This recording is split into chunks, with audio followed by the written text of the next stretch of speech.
Welcome to our webinar. Today's is all about getting the most of your Dynamics 365 supplier, or working out whether you should be changing and how to do that. So if that's what you're expecting, good, you're in the right place. If I can introduce our speakers today, there's 4 of us that are going to be presenting various parts of this. We've all been around the Dynamics market for a long time. And what qualifies us as Smart Impact to talk about this is we've done some 20 or so what we call rescue or relaunch projects, from Dynamics suppliers to our own taking over their software, taking over their systems, replacing their systems where necessary. So we've got a lot of experience in this, and we've been doing it since 2010. In fact, a number of our first customers were actually relaunches. And they've been customers since. So it works. And today is a synopsis of a lot of the learnings that we've got out of that, plus pitfalls and things to avoid. So some housekeeping. Firstly, we're recording this session, so we'll circulate that to everyone who's registered.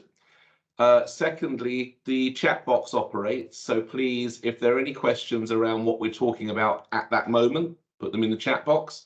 We'll also have a large Q&A session at the end. So please also put in any wider or strategic questions you really want us to address, and we'll either cover them in the content or we'll attempt to get to them at Q&A at the end of the session. So what are we going to do today? So we've got various slots, each of us is taking a little part each. So firstly, it's a little bit around Dynamics and the supplier market, and why customers sometimes feel the need to change suppliers. Secondly, after that, then we'll look at what you need to do, how easy or hard is this, and we'll give you some case studies of some real examples and learnings out of that. The learnings will go into more detail under section 4, so I'll pick that up with observations, things to do, things to avoid, and then we'll move on to our Q&A session. So I hope that covers everything that you're expecting.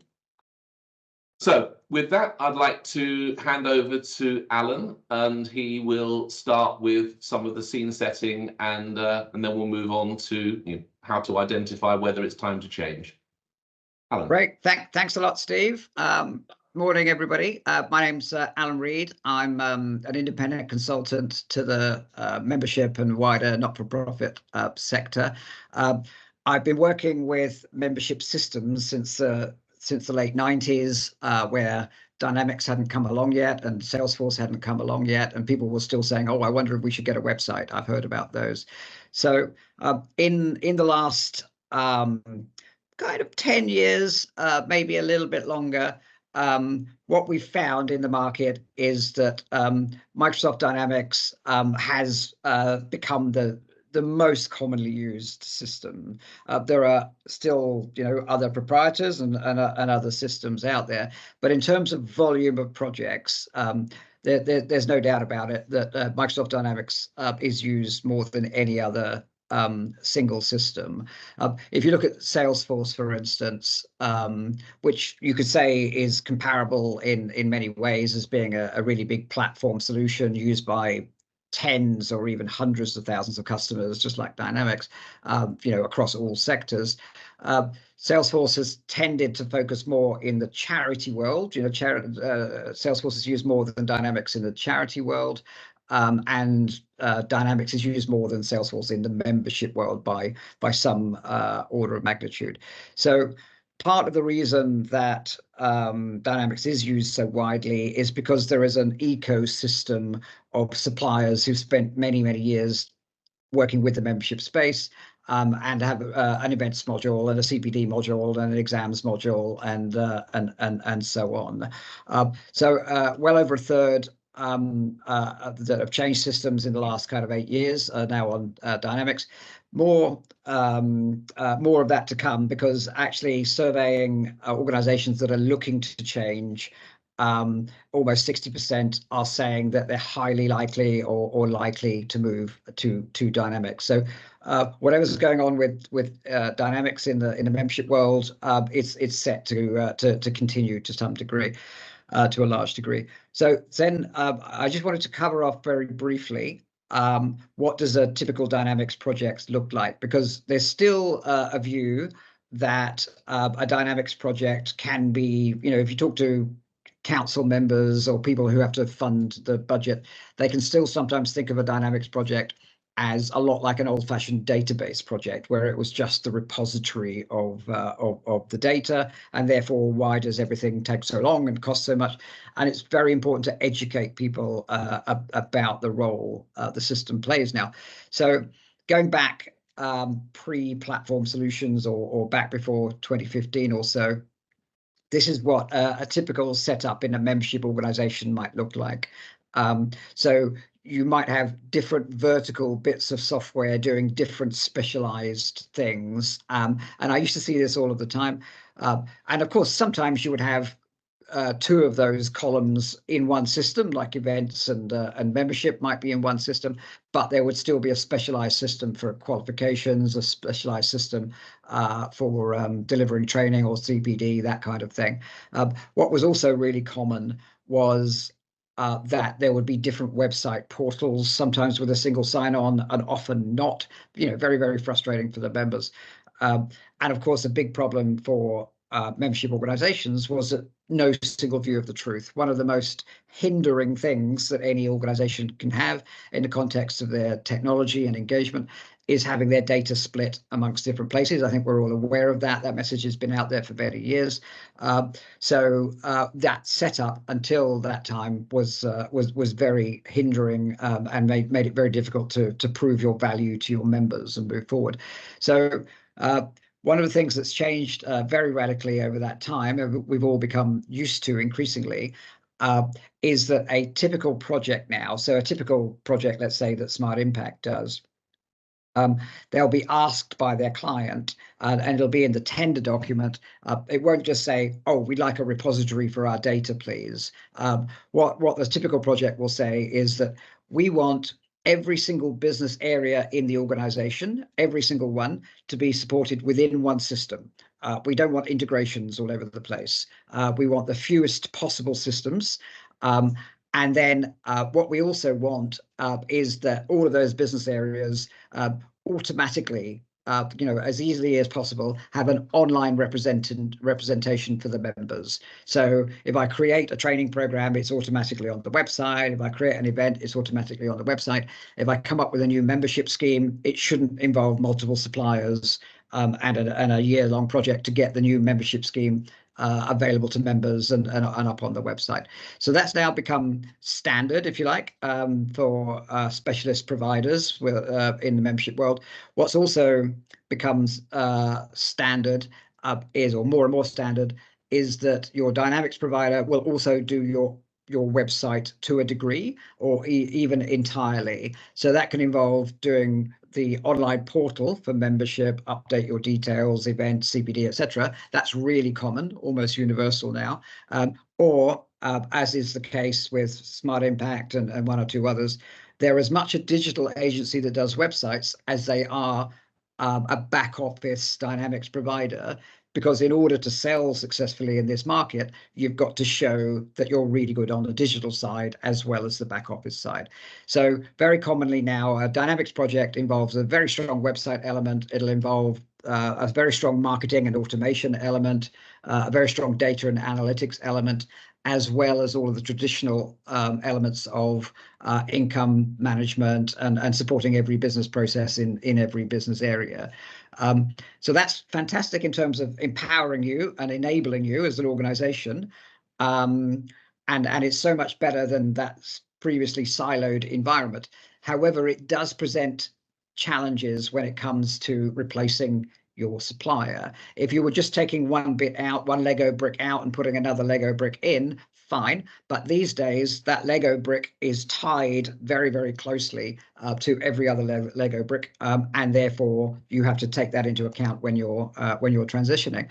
So I'm going to hand over to Leisha now to talk about the reality and the points to be considered when you are considering that transition. So thanks a lot, Leisha. Great, thank you, Alan. So I'm going to talk to you about, as Alan had mentioned, about the reality of changing suppliers and some things that you might want to take into consideration. Okay, so first of all, I'm just going to set the scene by giving you a word about language and the terminology that we'll be using. So first of all, you probably already heard of before platform software as a service. So this is the base of the software upon which everything else is built off of. So if you're using Microsoft Dynamics, that's your platform, and then we add different types of apps and modules onto that, which brings us to the next point. It's productized. So the reseller has created their own set of standard modules or applications upon the platform itself. Okay. And then we also have something known as IP, intellectual property, which your supplier may have built of their own accord and have sold that to you. And then also bespoke. So bespoke is something that has been created specifically for you and sold onto you. So it's bespoke to your organization, and sometimes it can be built just for one client and so on. So it's customized directly to fit your solution. Okay, so why do organizations change suppliers? So we did some research, and what we have found is the biggest reason that organizations change suppliers is because the service that they are getting from their suppliers, that they are unresponsive and they just lack in basic support. And next is that they're hitting costs. So if anything, if they want anything, even if it's not, a huge change, it just costs extra. So you just find yourself going above budget, and you're not actually getting to a completed product because there are all these hidden charges involved. And then a failed implementation, so at 17%. So this is surprisingly common, that the implementation has failed altogether, and people become very unhappy with their supplier, so then they need to change. And then lastly, just not keeping up to date. So their supplier is not providing them with the latest and greatest. They're not giving them the updates that they need. So they just implement this for you. They pack up their stuff and they leave, and there's no aftercare whatsoever. So then they want to change supplier. Okay, so should you stay or should you go? It is a hard decision. You have put a lot of money into it, time, resources, and so on. So the key question, if you're thinking about changing, you need to ask yourself: is it can you see a cost-effective and believable path to success with the current supplier? Yes or no? And if no, then you should definitely consider changing. Okay, so just a few notes on changing. It can be expensive for sure. As I mentioned, you probably already spent quite a lot, and it can be disruptive. And it might be disheartening for users as well. Having to put in all of that work again, getting to know a new supplier, and having to redo some things in the project. So our advice is to tell the supplier that you are considering leaving. I know this might be, a scary thing to do, but clearly there are issues, and pretending that the issues are not there is only going to prolong the problems that you are having. So it's not going to get worse, and it could get better. Your supplier may not have realized, and they might give you extra attention as a result of you flagging the issue with them. So we advise you to tell them formally, put it in writing, try to contact the most senior person you have access to, so that's raising the concern immediately and in the most direct way. Okay, and then if appropriate, tell them that you will be tell them that moving will be expensive. However, but you are prepared to do that, if you see the guaranteed results, because you feel like you are left with no other choice at this point. Okay, and then also we advise to put a time frame on the response, so they just don't ignore you and leave it. And this should motivate them to respond to you as soon as possible. Okay, and then also we suggest to request a meeting to discuss in person, and so then they can give you some options. You can raise all of the issues with them, so they are fully aware, and then that gives you a place to move forward. Okay, so what if they call your bluff? Well, our answer to that is that you're not bluffing. You are researching their attitude towards you. Okay, so on the topic of moving, so just how hard is it? Okay, so when assessing the difficulty that you may incur in terms of moving, we have found the following. So the most common is that we need to look at the type of dynamic suppliers that you have. So the most common type is that we have dedicated suppliers to the membership world who have built their own intellectual property in terms of modules and applications. That's for membership organizations who do things like CPD, exams, events, grants, and so on. A minority are generic developers who work across all sectors, and they have just chosen a membership organization. This might be the first membership organization that they have worked with. However, they're not specialists in terms of dealing with membership organizations. And then the smallest group is in-house development projects, where you have your own in-house team of developers, specialists, project managers, and so on, and they have built the solution for you. Okay, so that is important to keep in mind when choosing can you change your supplier. So can your new supplier maintain and change your old system code? If so, the system can be modified and supported by a new supplier. So the development or in-house team is usually responsible in this case. This can be high risk for long-term project success. However, there are options for migrating to a new supplier in stages.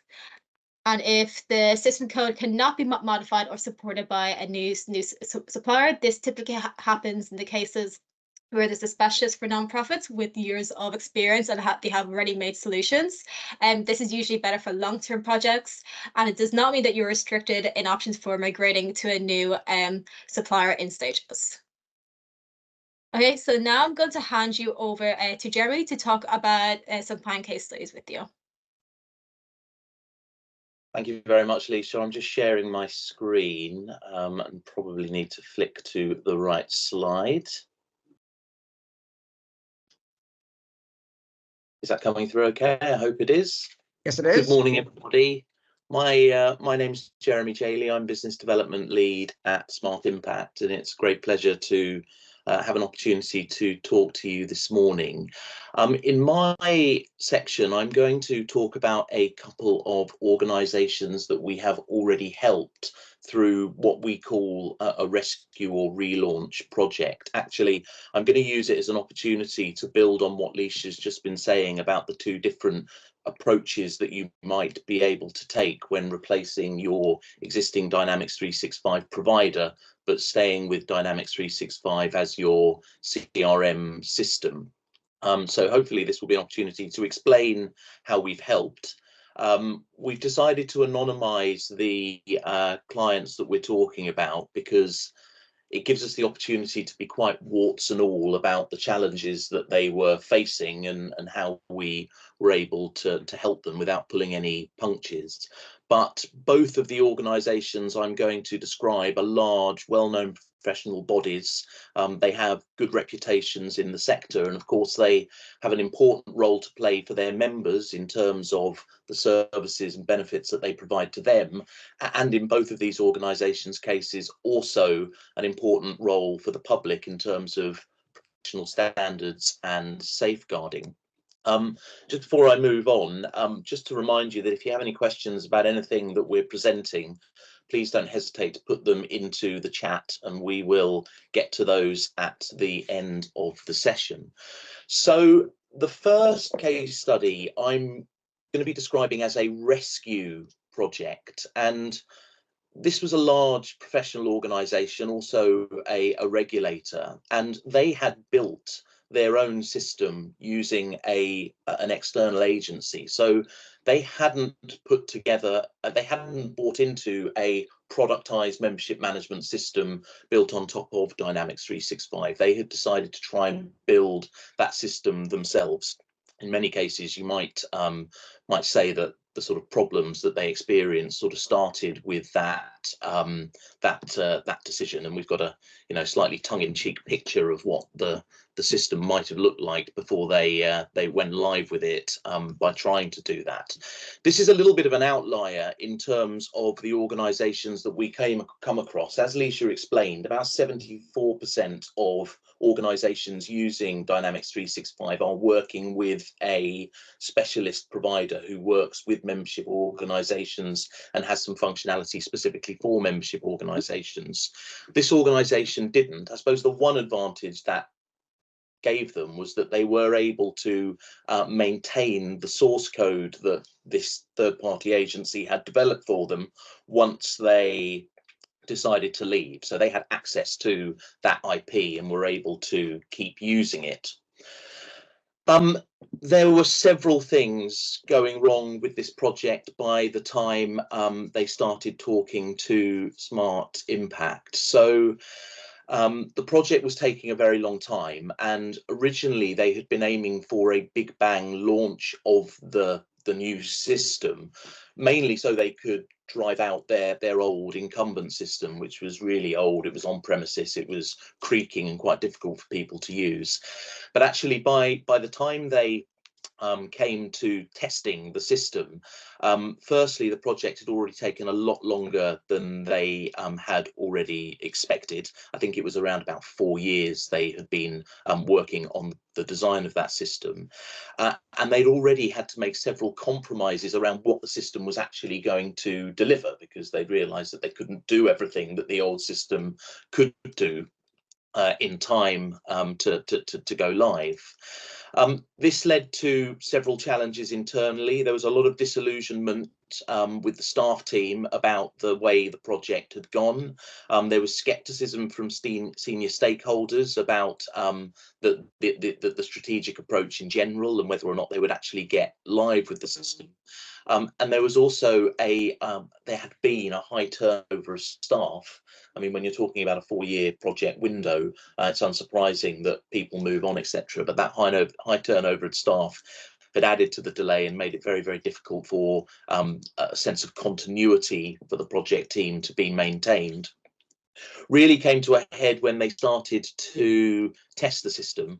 When they did, they found there were loads and loads of bugs and errors, particularly around key things like their finance process. And they just decided that there was not enough confidence to go live with the system in the form that it was in. It seemed that the only way that they could get over that was by spending more money with the provider and elongating the project further. And so they decided actually at that stage that they should cut their losses and try a different approach, which is when they started speaking to Smart Impact. So we came in at this stage, and what we did first of all was offer them an audit of their existing system, so this system that wasn't live yet but which had been nearly built, to try and understand where they were up to, what was working in the system, what wasn't working in the system, what we could sort of salvage and what we needed to replace and re-deliver for them. So we did that through a functional audit. That functional audit was run by our solutions consultants, and what they went in to do was look at how closely the system was delivering on business goals. That required quite a lot of support from senior stakeholders and from the staff who'd been sort of special subject matter experts during the project, because we really needed to get buy-in. But one of the things we were finding was that business goals had significantly evolved in 4 years since they'd started developing the system, and it really felt like a little bit of a stamp in time system that they had been building, which already was out of date in terms of what they needed it to do. We also undertook a technical audit. This was led by our solutions architects, and they went under the bonnet to look at the state of the system, evaluate the quality of the code, try and understand the overall system architecture.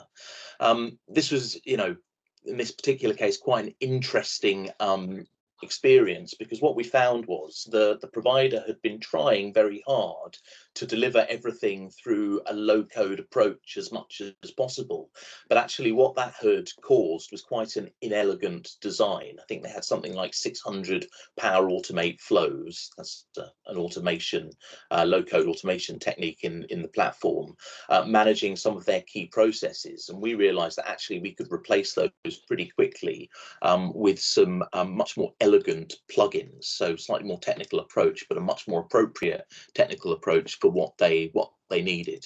We were also able to make some very welcome recommendations about how their data was structured and security. And at the end of that audit, we put together a report to outline our recommendations and provide that analysis of how well the system was delivering on their functional requirements, provide that technical insight, and put them in a really informed place to make a decision about whether they should switch to us and change their approach, which fortunately for us, they decided to do. We were able to give them a backlog of tasks that we thought were in a priority order, that we thought were the best way to make the change. So we also put together a services contract to manage the areas of the system that we were able to support and take them live with, and then look at a long-term plan to build out the rest of the system and transition them to some smart impact tools during that process. So that enabled us in particular to sort of deal with the immediate problem of getting them live, which we did, but also to put in place a much more measured approach to building out the system for the rest of their team, particularly around pace, because the speed of change that they were anticipating through that big bang launch was far too quick for the organization to be able to absorb. We also thought about the stakeholders. Another thing that we were able to recommend was a much more elegant online members experience for people making payments online, which was of significant interest to the business and to their stakeholders. So they gave us the work. The project was a significant success. It took us about 9 months to get them over the line to a sort of phase 1 go live. So from picking up that broken code, picking areas that we could salvage and working with them to get them over the line, that was about 9 months. And then ever since then, we've had a rolling agile delivery of new functionality to the business. That's made it, as I said, much easier for them to adopt new functionality, because it's just at a much more measured pace and cadence for that organization. Critically, in this case, we were able to rescue a lot of the system, but we don't want to understate that there was still a large amount of work to do to get them over the line. There really was. That first 9 months was a very, very intensive process, but we were at least able to reutilize quite a lot of the source code that had already been put in place. I think one final point to make is that this client didn't actually need a formal data migration either, because all their data had already been pre-scripted into the environment that we were building on top of. But our data migration team was still quite heavily involved in the project, making recommendations about improvements to the data structure and how that would best work with the new functionality that we were delivering. But I think the fact that it had that, it didn't need the data migration, was definitely a sort of a factor that made the project overall more easily. So that was a rescue project. As I said, that's a situation where we were able to salvage quite a bit of the source code that had already been developed, because the customer was able to access it. The second example is probably the more common situation, and I'm going to describe this as a relaunch or a replace, because in this circumstance the customer was using specialized membership system that had been built on D365 by another specialist provider, and when they decided to leave that provider because of the nature of the contract and the IP that the provider owned on the system, they weren't able to keep using that system.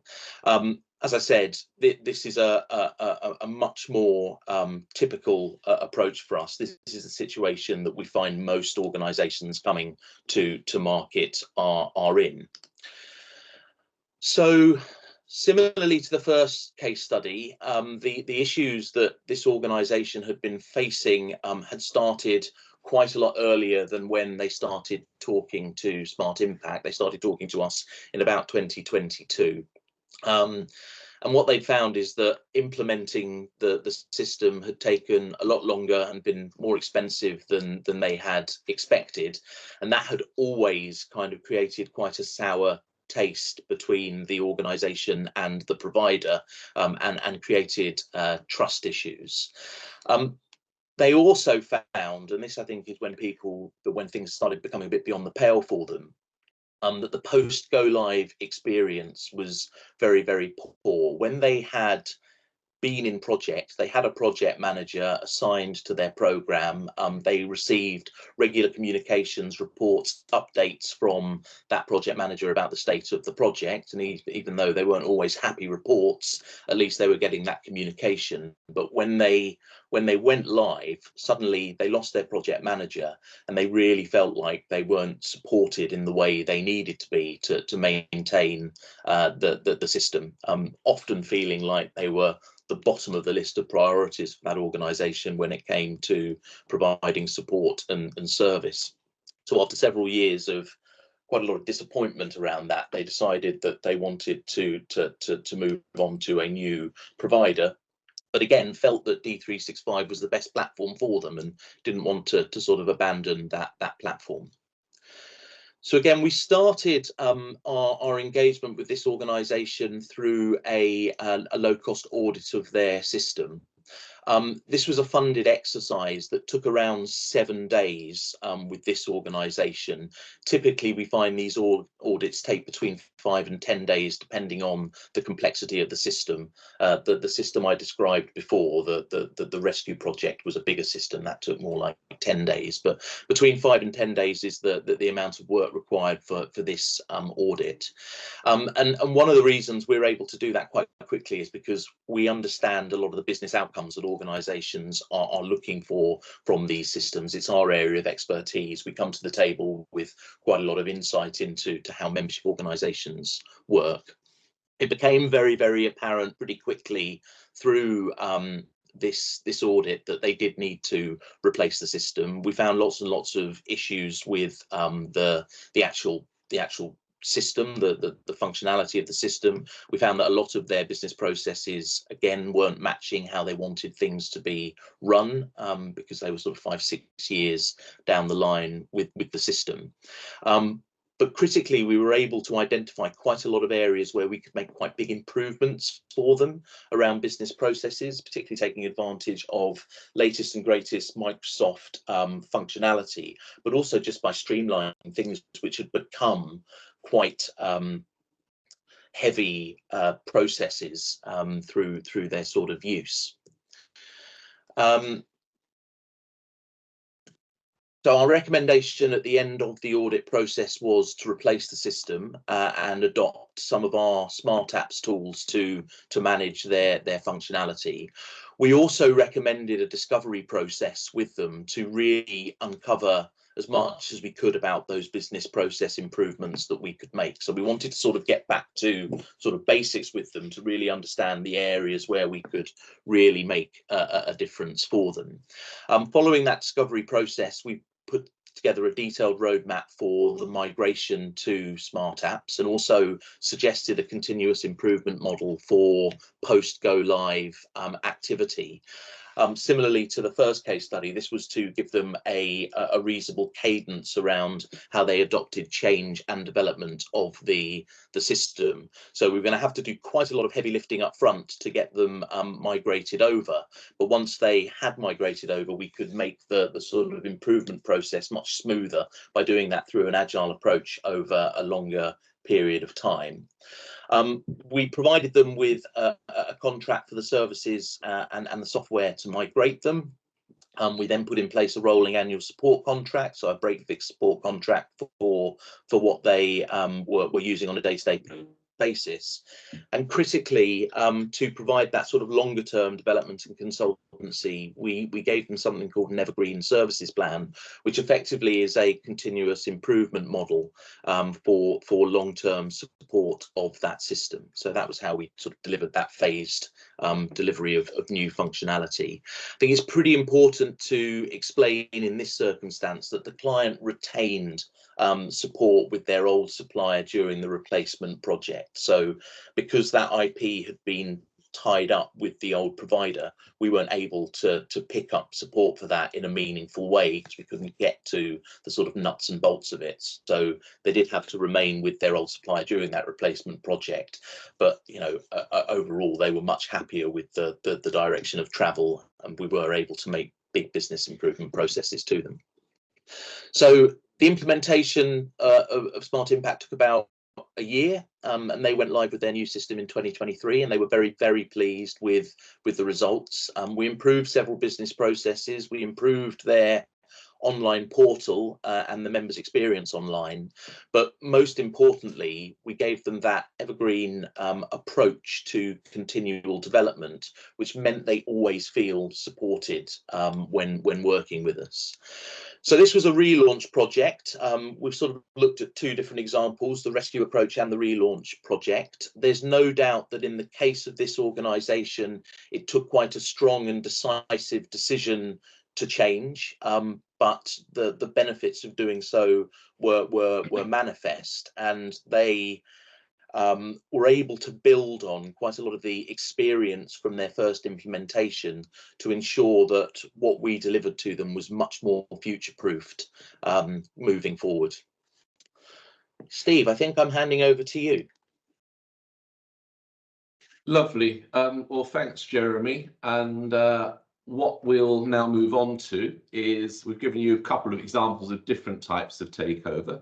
But as I said before, we've been doing rescues and relaunches for about 10, 12 years, and we've had some 20 or so projects on that. So now we'll pick out various learnings from that and talk about some pitfalls, things to do, things not to do, and some misconceptions. So first, we'll run through a set of common questions. So, how do I decide whether to stay with my current supplier or should I be considering replacement? So, really, it's about good systems are about relationships with the supplier, the software that they're supplying, both in the Dynamics platform, plus what they've done to configure it and whether they've used any of their own products or not. But also, dare I say it, yourselves, your organization, your own structure, and so on. So there's a number of different moving parts that can go wrong there. And essentially, you need to try and really understand what those issues are. Now, the best way of doing this, if you believe you've got issues with your supplier, and they can be manifold and they can be very obvious why, or they might be more subtle, but talk to them. If you've got a good relationship, then you can discuss and resolve a lot of problems. So if you've got a list of issues, then in your regular meetings with them, and you should be having high-level meetings, address them. If not, try and, as Alicia says, contact the most senior person you've got a relationship with, or create one. But tell them what you need to fix the problem, because this might seem like a hard thing to do or a sort of crossing over the Rubicon. You can't go back once you've told them, but actually it can be really useful. If the supplier realizes you've got a really big issue or set of issues, you're testing them. Fix these things and we'll be fine. Don't fix these things and we'll have to look elsewhere. So it's a good opportunity for you to really just try and relaunch in your current supplier. If you've got faith that that could work, then try it, because it'll be far easier than changing to another supplier. But while you're doing that, while you're waiting to see how they react, do some other research. Get ready in case you have to pull the plug. So talk to other talk to other customers of that supplier. Are they all having the issue, or is it only you? or is it only a handful of it? If it's a systemic issue with the supplier, then you've probably got your answer anyway. And we're conscious at the moment that there's quite a lot of this going on in the market with a number of suppliers who've been merged together, where the objectives of that hasn't really worked. So a lot of their customers are now suffering through lack of resource and so on. So check out other people in your position. Are they really in your position, and what are they doing about it?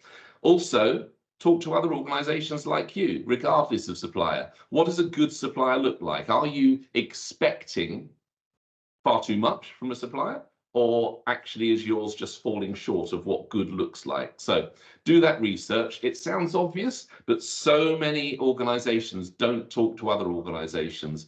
When we get our customers together in user groups, they're astonished they're not the only ones trying to solve particular functional issues, or how do we they share results, they share objectives and strategies so that they can build on each other. So talk to each other. It's really useful, and we're always surprised, even in our own customers, how few of them talk to each other about what are common market issues. So look at that, but talk to your customer, talk to your supplier is really the key element of this slide. Next one. My dynamic supplier also does my portal or my website. What can I do about it? Does this make it harder to move away? Well, it doesn't make it harder to move away. It just means that you've got more to do. So if you are, in some cases, happy with some of the service from your current supplier, maybe don't replace both, or maybe consider phasing that. That doesn't always work, and that can be strewn with lots and lots of problems, but it's something you should consider. But a number of modern Dynamics partners now have excellent website and digital capabilities.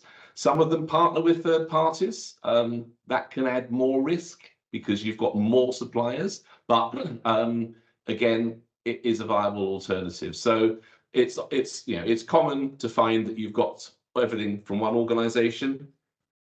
The best solution to that is to move it all to a new organization if you can't fix what you've got, but it doesn't mean that it's an impossibility. Next one, how do we really go about finding and engaging new suppliers? So the content we're providing in this webinar is a good start, and we'll be sharing these slides and the recordings afterwards, like we said, but also do your research. So it's not only web, talk to other organizations, but don't just get a list of potential suppliers, ring them up, talk to them. What would they do in your position? How would they advise you? What are the steps they would go through? Can you start small to see whether you can work with them well, and then build more and more and more so you become more and more committed? The truth of it is that if you don't have a clear set of objectives and functional requirements and non-functional requirements, you could be into another long sales cycle, which is probably not what you, your staff, or your executive and trustees want. So what we try to do to help reduce that is to provide some initial consultation, which is free, but then a range of low-cost audit options that mean that we can start to reflect back what we think you should best do. And that makes it a lot easier for you to then focus on where you should be putting your effort, what sort of suppliers you should be talking to, and so on and so on and so on. So using that service from us doesn't mean you have to go with us. We do it independently, but obviously it moves you fast through the early stages of any replacement considerations. Next, so does replacement mean starting again from scratch? Well, Jeremy covered two scenarios there, and so the answer is, well, no, not necessarily. The crucial thing here is how much ability have you got to pass your current system through to a new supplier, and that really comes around, do you have access to the source code and what are called plugins, external tools that do things within your system? And the reason for that is that if you pass it to a new supplier, if they need to make any changes, they're going to need access to the source code to do that. You can work around it, but it becomes more and more difficult over time. So you just have to replace it or some of it And if you don't have access to the source code, then really you should be thinking this is going to be much more like the full re-implementation, not quite from scratch, because there's reusable stuff in terms of your requirements, but it'll be much more like a full project, and it'll be much more like a full project budget as well. So we have to work out a phased way of doing this as far as we can. But question you should be considering right now, do we have access to the source code and plugins? Can we get it if we don't have it, or is that just not going to be a possibility? So after that, then, as I say, you need to start looking at your potential new supplier and how used they are to taking existing systems and moving them over. And this is different from replacing other products, because there are elements of reusability, and a number of suppliers that are used to rescue and relaunch will do that. A number of others will just say, no, we'll replace the whole thing, and it will become a full project, and you will have full project costs. So, basically find out how good your new suppliers are in this particular type of thing. But also, and Mark Cornish was asking questions earlier about user fatigue. This is a big issue. Staff, execs have been through this cycle, and it's not gone well, often have user fatigue. So we put a lot of effort into user education, user excitement, taking the users with us, explaining that we won't necessarily have to go through all of the requirements again and repeat the same things again, because we can reuse some of the collateral that you've already got. That's subject again to your function, your contractual arrangement with your previous supplier. But if you own all of the user stories, if you own the system's definitions, then you can share those, and then discovery becomes a confirmation rather than a start from scratch discovery again. So user fatigue is a very big issue, but you can address it by engendering education, engendering excitement, engendering what's in it for your department, you individually, your organization, and really drive it forwards as a new, as a new project with new targets and new likelihood of success. Next one, how do I work out the cost, risks and benefits of staying where I am or going where I'm going? So first thing is, use an experienced rescue and relaunch organization, because I talked about we can do audits. That helps you start to get together a business case. But really, you'll already have your original proposal and service orders. You'll also have a very, very clear insight into what else you had to spend on top of that. So what your current budget and spend has been, and what your projected likely expenditure is to resolve the issues that you've got. So you'll have a very good view of that, or you'll have as good a view as is possible to get. But ask your supplier, if you're able to talk to them, what are they proposing? What's their plan to get your issues fixed, and what would they charge for it? And should you be paying everything they request you to charge? So you could be doing that, but also look at your original goals and update them. Make sure they're current now, but try and work out from your original business case, what's the costs? What was the benefit of reaching those strategic goals? What did that open? What did that enable? What was the revenue streams that was able to produce? And work out what the cost of doing nothing is if you're not meeting them now. If you don't think you'll meet them, what's the cost of not meeting those strategic goals? Vary against the new proposals you've got to replace the system or rescue the system and take it through to meeting those strategic goals. So these are reasonably finite steps you can go through, reasonably clear steps, but it's really about looking at your throwing good money over bad, to use a well-used metaphor, against your strategic goals as well, because that will be part of the cost of staying and not achieving them if you don't fix them, but also against the replacement. So a good organization can help you analyze these and start to project them. And actually the last point is, if you do want more help and your supplier can't help you, there are specialist consultants in the market that can help you do this as well. And moving on, so how do I bring my staff and management on board? So again, this is back to user fatigue. Really, it's about relaunching. Why are we doing this? What are the benefits we were trying to achieve and why haven't we been able to achieve them? Is it purely around the software? What do we need to do organizationally to change to make it better as well? But explain your goals, explain what the benefits of the organization is and the drawbacks of not meeting them, but then go through where are these tactical issues that different business areas have got? What are the costs of those? How much manual work are you having to do now through poor integration or poor process efficiency? What's that going to do to individuals' productivity and job satisfaction? How's that going to improve it? What's in it for them? What's in it for their department? What's in it for the different organizational departments together? And start to set a real vision of what's different and what it'll do for them and why they should all really help get there. Because when you're there, it's going to be a completely different organization. So you've got to engender excitement. You've got to really take these people with you. And it's hard. And we put a lot of effort into this because it's one of the single most important things in any project, let alone a relaunch project, but it becomes more so in a relaunch project. So it's about exciting, engendering support, getting enthusiasm, taking them with you. So some final pointers, and there are 3 slides here, and then we'll get on to Q&A. So the first point, and we're seeing this a lot at the moment, there's a lot of failing projects in there because of supplier overstretch and resourcing issues, but we're seeing a lot of overreactions as well to projects that have gone wrong.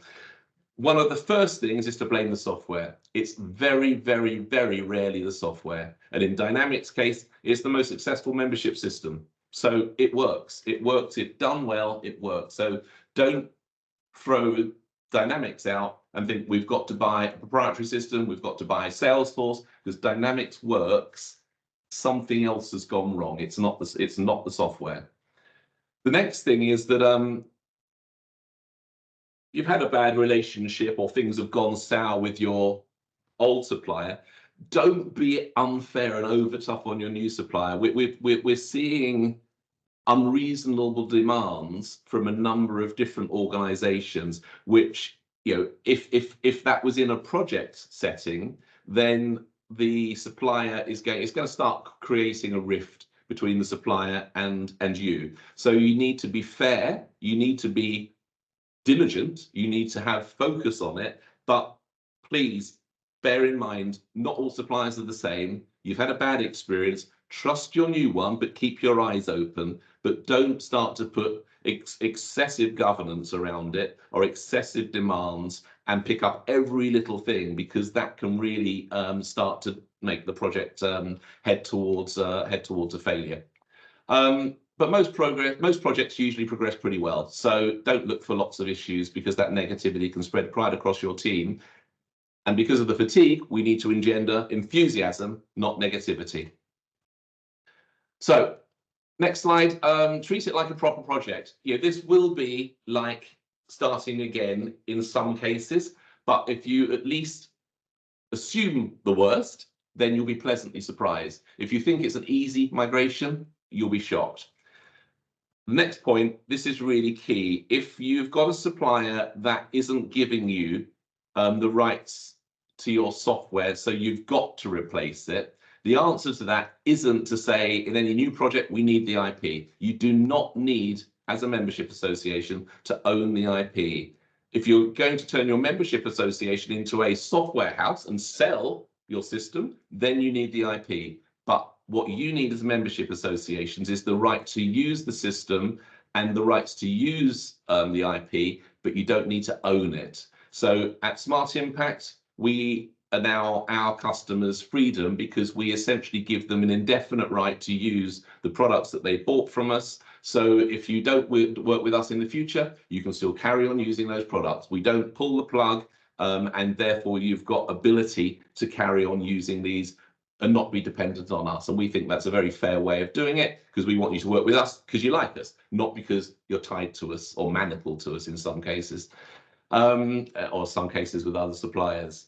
And the third is specialist suppliers. So another knee-jerk reaction is to say, well, we were with a specialist supplier, so now we want to just go and build our own system bespoke, do it in-house, don't use a specialist. If you use a bespoke supplier because you want to own the software IP, then beware, because they generally will not understand membership, and you'll be paying a lot of your money and time to teach them or to allow them to make mistakes which will be on your account. And a classic example came up last year where a supplier quoted something like £25,000 to build a whole new membership system. In the end, they charged £125,000. Then when the customer wanted to say, well, the customer essentially said, right, let's put next year's fees in because we're changing our membership pricing. And the supplier said, we haven't built that. We've only got we've only got this year's system, this year's cost. So you have to put them into that system. So they'd overwrite this year if they wanted next year.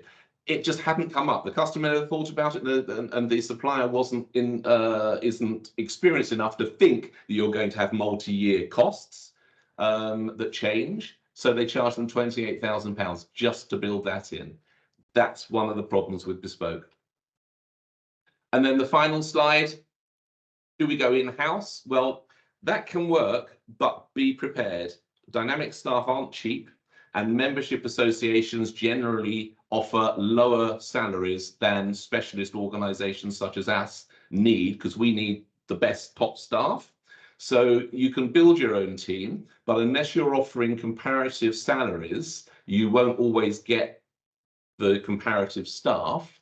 And also you need a wide range of skills, which is very hard to find in a small team. So even if you bring in 5 staff members, you probably won't have all the skills you need, and you'll be running up an annual cost of between £300,000 and £500,000 for that. So this is an expensive thing where you won't have as much experience as external suppliers will, and you'll need to keep up momentum, which suppliers should do, but you'll find it difficult to do. And then again, just to reiterate, don't abandon dynamics.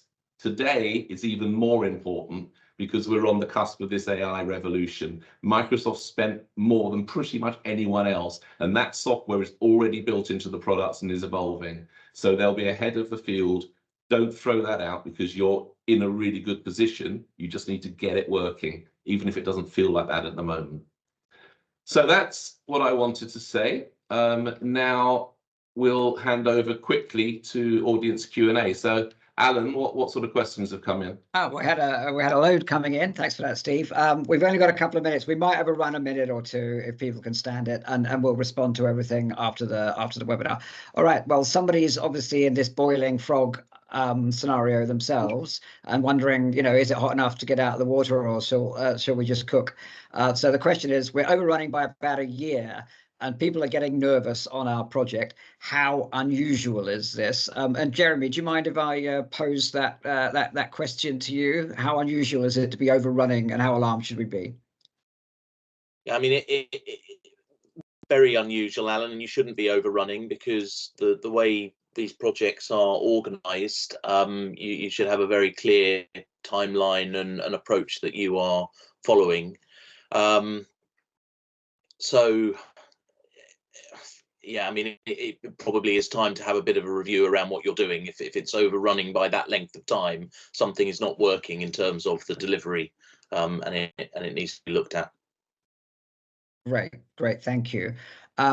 We've got the hardy perennial question that comes up a lot, which is it better if you're getting a new dynamic supplier to get that supplier to also do the website and the website portal, or is it better to go off and get a specialist because using the same supplier for both isn't that a compromise on specializations? So Leisha, do you mind if I pose that question to you?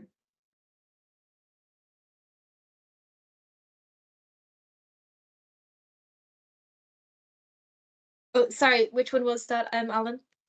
It's whether it's better to have the same supplier for the membership system, your dynamic system, and the website, or is it better to have 2 different suppliers? It's best to have the same supplier always. It just removes any issues and 2 different suppliers working together. So we always recommend having the same one if possible.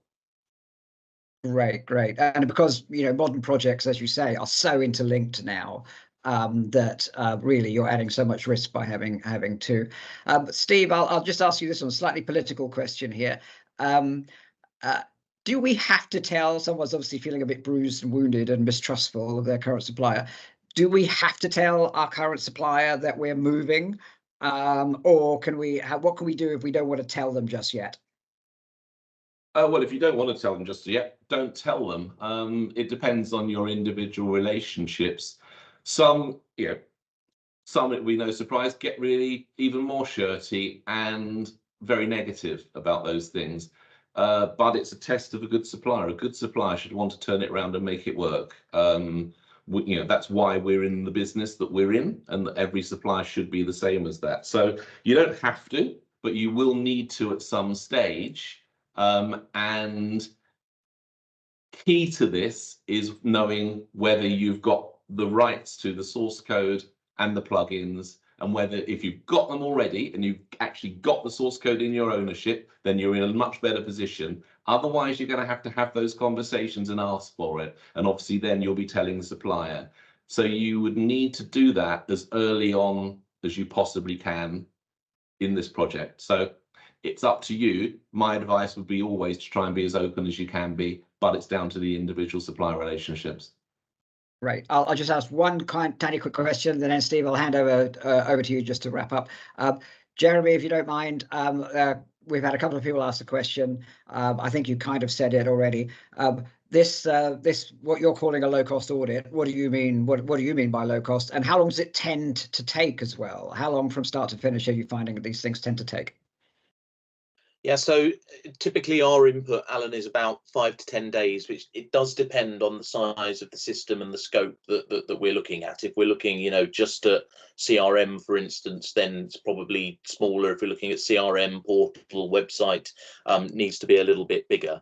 I think overall, we'd expect that process to last 3 weeks to 4 weeks. We'd need to send some people on site to come in and sit with you to undertake the functional audit. We'd need to do similar through the technical audit, although quite often that can be done externally just by providing us with access to the system. So those sort of workshop or interaction sessions are about half of what we do, and then the other half is right up around what we have found and explored. So yeah, overall probably 3 to 4 weeks, but 5 to 10 days depending on the size of the system. Sensible for us to have a conversation with you about what it is you want us to look at, the situation that you're in, what you're trying to change, because all of that can help to dictate how we run things.